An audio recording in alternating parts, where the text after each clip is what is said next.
All right, everybody, welcome back to another deep dive where we, pick apart some source material and really try to get to the heart of the matter. Exactly. Yeah, I mean, dissecting these cultural artifacts. Yeah. It's always fascinating to see what we can find.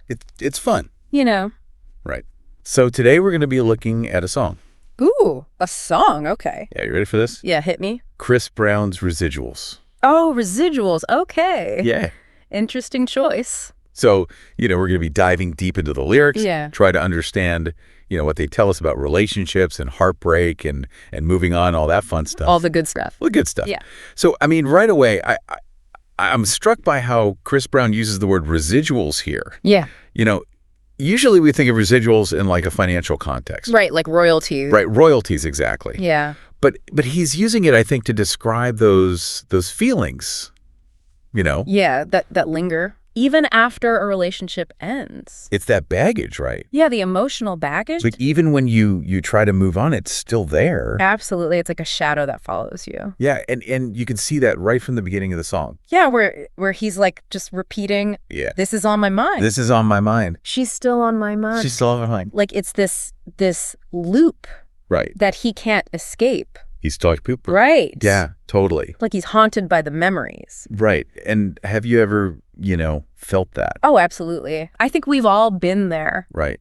Where, after a breakup, yeah, your mind just keeps replaying the past. It's like a broken record. Exactly. And what's interesting is that it often intensifies the pain, right? Right. Because you're not really processing it, you're just reliving it. Right. And I think that leads to all these conflicting emotions that we see in the lyrics later. Yeah, like the push and pull, the back and forth. 1 minute he's like calling, reaching out, trying to maybe get back together. Yeah. And then the next he's tripping. Right, yeah. Like angry, frustrated, maybe even jealous. Yeah, like he can't make up his mind. Right. It's like he's caught in this cycle that he can't break out of. And it's interesting because some people might say that he's romanticizing a toxic pattern here. You think so? I mean, it's something to consider, right? Because Yeah. this back and forth, Yeah. it can actually prevent both people from moving on. Right. From healing. Yeah, that's a good point. So it's like, is he glorifying this, or is he trying to express the rawness of the emotion? Yeah, and then he even says, maybe this is my definition of jaded. Yeah. So it's like he's recognizing it to some extent. Right, he's self-aware. Right, he's aware of it, yeah. But he's still stuck. And I think that speaks to how repeated heartbreak Yeah. can really make you cynical. Absolutely. And make you not want to open up again. Yeah, it's like a defense mechanism Yeah, right. to protect yourself from getting hurt again. But then how do you protect yourself without, Yeah. completely shutting down? Right, how do you find that balance Right. between being open to love Yeah.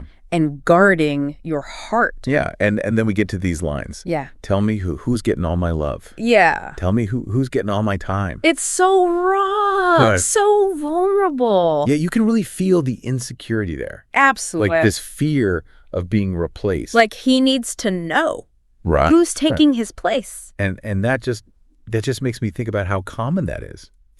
Yeah, I mean, it's a very human reaction. Yeah, right.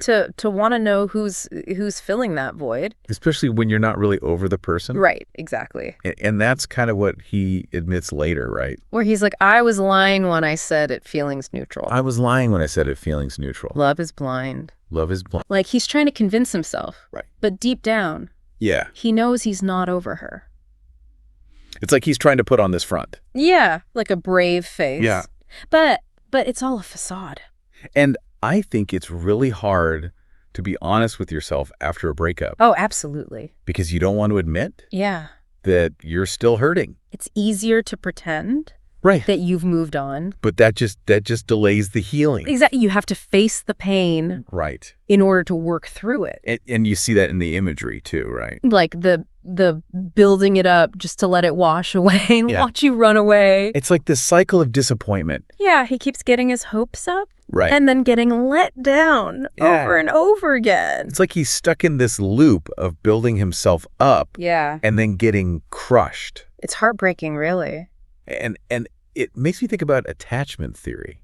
Oh, yeah. Have you ever heard of that? Yeah, it's fascinating. Right. It explains how our early relationships Yeah. shape our attachment styles. Right. And how those styles influence our adult relationships. So like some people are more anxious in their attachments. Right. They crave love, Yeah. but they're also terrified of abandonment. So they might push people away, Yeah, as a way of protecting themselves. but then they pull them back in, Right. It creates this cycle of drama. like a self-fulfilling prophecy. Yeah, it's sad, really.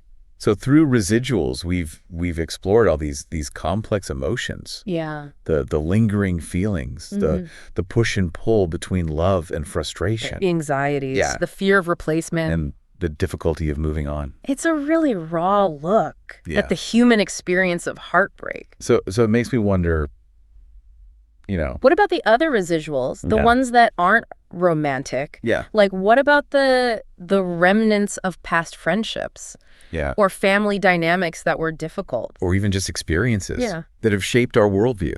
Like, what are those lingering emotions, All right. those beliefs that we might be carrying around Yeah. that are holding us back? And how do we unpack those? Yeah, How do we process those right. in order to really move forward? It's something to think about. It is something to think about. Yeah. All right, everybody. Well, that's our deep dive for today. Thanks for joining us. Thanks for listening. See you next time.